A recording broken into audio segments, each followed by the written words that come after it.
Bueno, Ezequiel, habilitate tu micrófono entonces.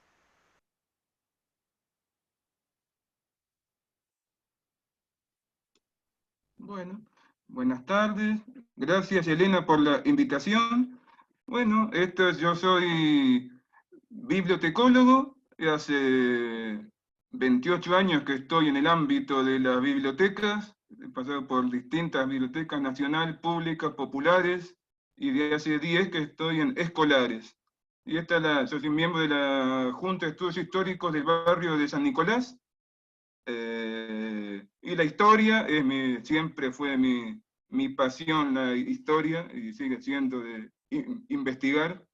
Este trabajo lo presenté en un congreso de historia de la ciudad de Buenos Aires en el 2015. Siempre lo tengo mucho cariño por este trabajo, pero hice una revisión, una actualización, le agregué cosas para presentarlo. Y ya van a saber al final por qué quiero que siga, que tenga futuro el trabajo este. Bueno, vamos a compartir pantalla.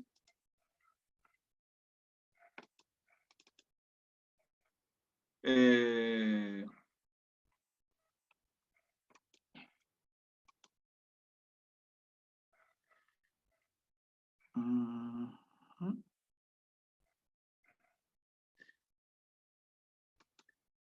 Voy a empezar por Mitre, porque en la presentación de las diapositivas no sale Mitre, así que lo quiero elegir, lo elijo para empezar y después volver a comenzar desde el principio.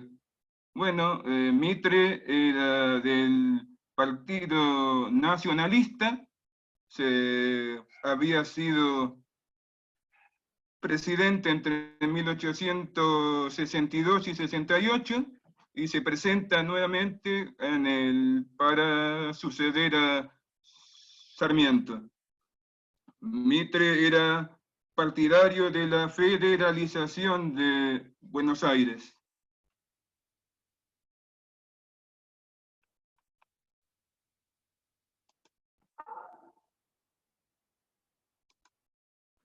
Ahora empezamos como corresponde. Bueno, en 1873 hubo un debate por la reforma electoral y el diputado nacional Vicente Fidel López se pronunció en contra al voto secreto y a favor del voto público, que aunque fraudulento podría ser vigilado por cualquier ciudadano. Pues que un comandante va a ignorar cómo votarán sus soldados. Esto ahora sería una cosa impensable esto, pero en ese momento las elecciones eran muy reñidas entre tres candidatos: Adolfo Alsina, caudillo de Buenos Aires del Partido Autonomista.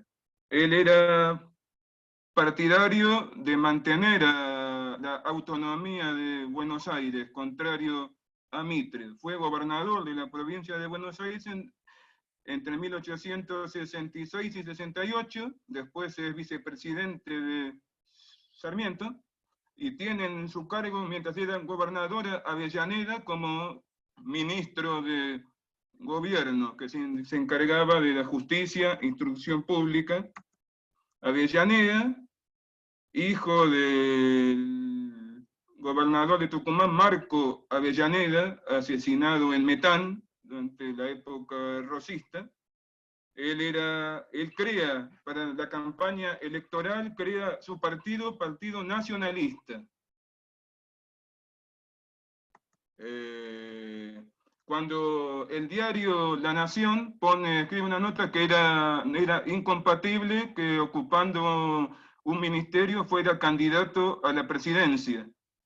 Por eso Avellaneda renuncia al Ministerio de Justicia, Culto e Instrucción Pública y dice esta frase: los dados pueden ser de hierro, pero están tirados. Ya se compromete totalmente como jefe de su partido para la campaña. Esta viralita contra Mitre Si Mitre llega a triunfar, patriotas con ciudadanos, los hermanos con hermanos, volveremos a luchar. 6 años que Mitre ha sido el jefe de la nación en la Confederación. ¿Qué adelanto hemos tenido? Guerras y tiempo perdido, aflicciones, luto y llanto, sangre perdida en los campos, deuda en el extranjero, argentinos y compañeros, basta ya de sufrir tanto. El recuerdo de Mitre y la guerra del Paraguay es muy fresco y no dejó buenos recuerdos. Y estas son a favor de Avellaneda. No cabe en mi pensamiento la alta gloria que no queda, dejando de ser Sarmiento, Nicolás Avellaneda. Ese ilustre progresista, aunque no tiene moneda, no nos pierde de su vista Nicolás Avellaneda. El 1 de febrero de 1874 son las elecciones para diputados nacionales en todas las provincias. En Buenos Aires, que era la principal, gana Avellaneda, gana Mitre en prácticamente todos los barrios, pero se produce en algunas parroquias, se producen eventos fraudulentos, porque sí, vamos a ver que las elecciones venían ya desde siempre, eran fraudulentas, que estas causan una revolución, pero eran como una común que haya fraude en las elecciones. En esto ya digo, entonces, Alsina ve que no, que en este momento era como es en Estados Unidos, era un colegio electoral. Ve que los votos no le alcanzan a Alsina y se decide que sus partidarios se vuelquen hacia Avellaneda y nace la unión de partidos. El autonomista de Alsina se une con el nacional de Avellaneda. El 12 de abril son los electores de presidente y vicepresidente, triunfa Avellaneda, Mitre solo gana en Buenos Aires, Santiago del Estero y San Juan. Y dice esta frase: la peor de las votaciones legales vale más que la mejor de las revoluciones. Una de las tantas frases de Mitre que no queda, que lo dejan, para mí, lo dejan mal parado. Y esto es una contradicción, porque él dice que sufrió una votación ilegal para él, pero que él hizo una revolución. La revolución estalló el 24 de septiembre de 1874. La idea de los conjurados era hacerla estallar después de finalizado el mandato de Sarmiento. Hubo desinteligencia que adelantaron la fecha. Entre los que forman el comité revolucionario estaban Rufino Elizalde, Quirno Costa, José Cepaz, director de la prensa, y Estanislao Ceballos. La revolución se extendió también hacia el interior, a Mendoza. El general José Miguel Arredondo, uruguayo, que se sublevó en San Luis, donde mandó en Villa Mercedes, San Luis, estaba quien comandaba, era el general Ivanovsky, no se rinde, y Arredondo manda una partida a detenerlo y no se resiste, mueran chanchos, y le dice, y ahí lo matan de 10 tiros.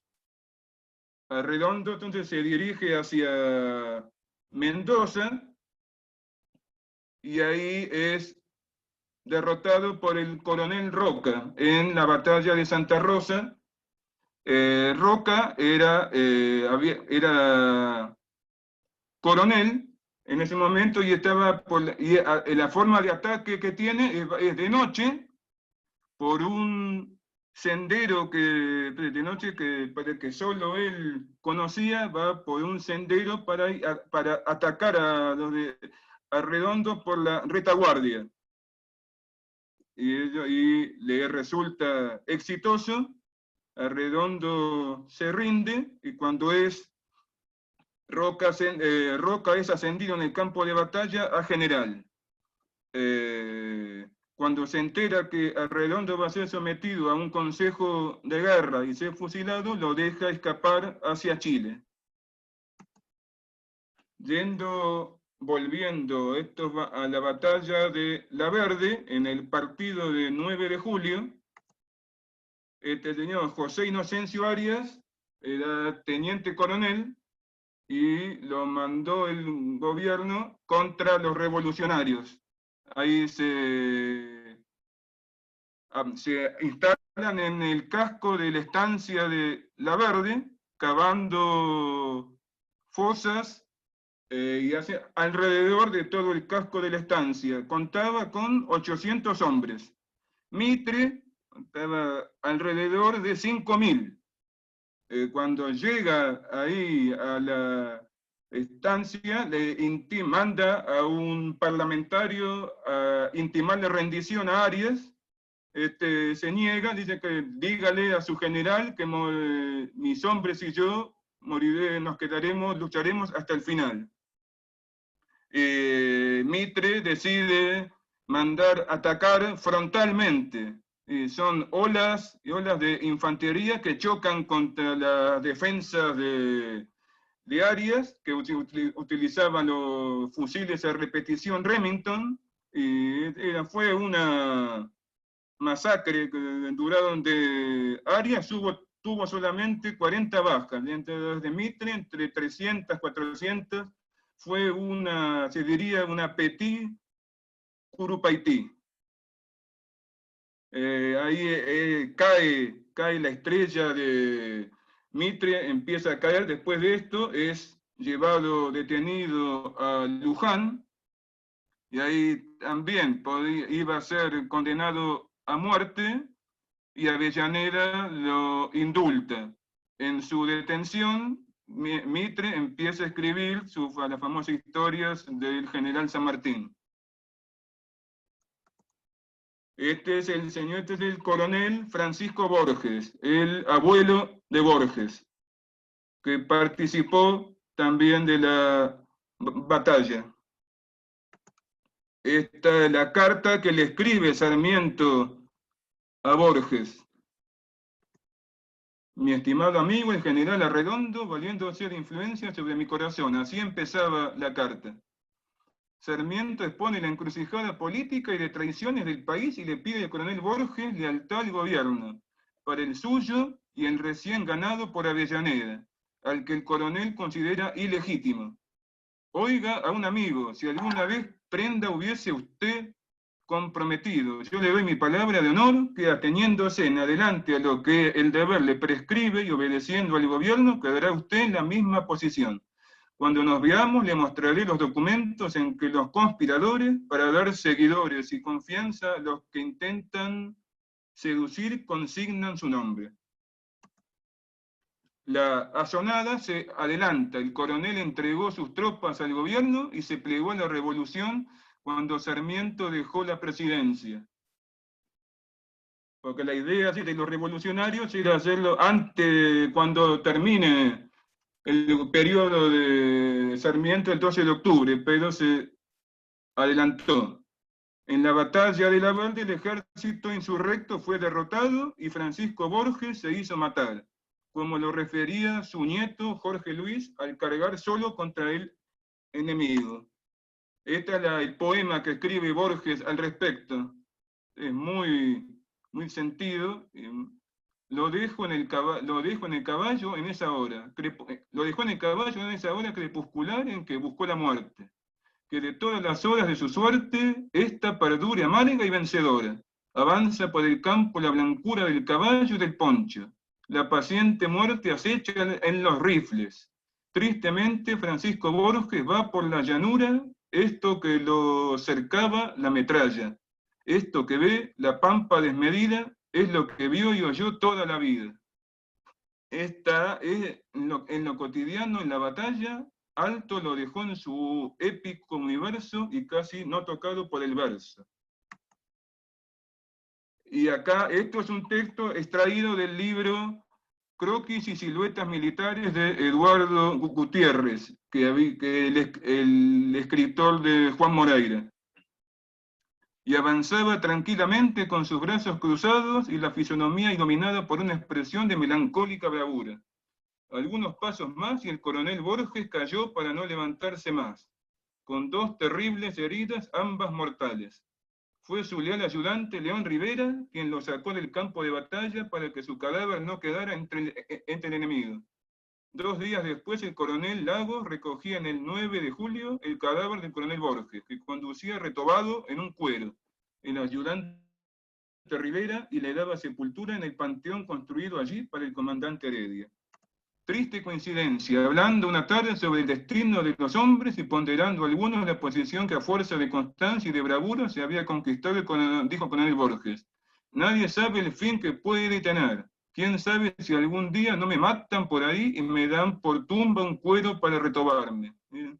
¿Qué razón tenía? Esta es una ironía de Borges. Me afeito todas las mañanas con una máquina de afeitar Remington, que era la marca del fusil que mató a mi abuelo. Este es nuestro personaje de la tarde, Casimiro Prieto Valdés. Nació en Reus en 1847, llegó a Buenos Aires en el buque a vela El Joven Joaquín, a fines de 1867. Trabajó en La Nación Argentina, dirigida por el doctor José María Gutiérrez. Inauguró la sección Conversación de carácter humorístico, que firmaba con el seudónimo de Aben Joar. Esto es un fragmento de lo que escribía, me pareció, es muy gracioso. La mujer coqueta es la que se levanta la falda hasta la rodilla cuando llueve o lleva el escote hasta el estómago cuando hace calor. La más terrible, la más irresistible de las coqueterías son las que resultan de los encantos naturales, de la manera viva, animada, elocuente, graciosa, de la mirada traviesa y a la par decente, de la sonrisa espiritual. Una verdadera coqueta es una perla, una alhaja inapreciable que es peligroso poseer por su valor mismo. Este es el almanaque sudamericano, fue muy importante, duró 28 años. Participaron, ahora les digo, en el almanaque sudamericano, escribió por primera vez sus versos en Buenos Aires y publicó de Rubén Darío. La obra, el almanaque sudamericano, sí, por 26 años, se lo publicó la librería El Siglo Ilustrado de Buenos Aires, y en 1888, con Rafael Carrillo y Ricardo Conde Salgado, funda la Prensa Española. Colaboró en el Correo Español, El Nacional, Unión Argentina. En 1870 publicó Música Celestial, colección de poesías jocoserias, escritas sin ton ni son.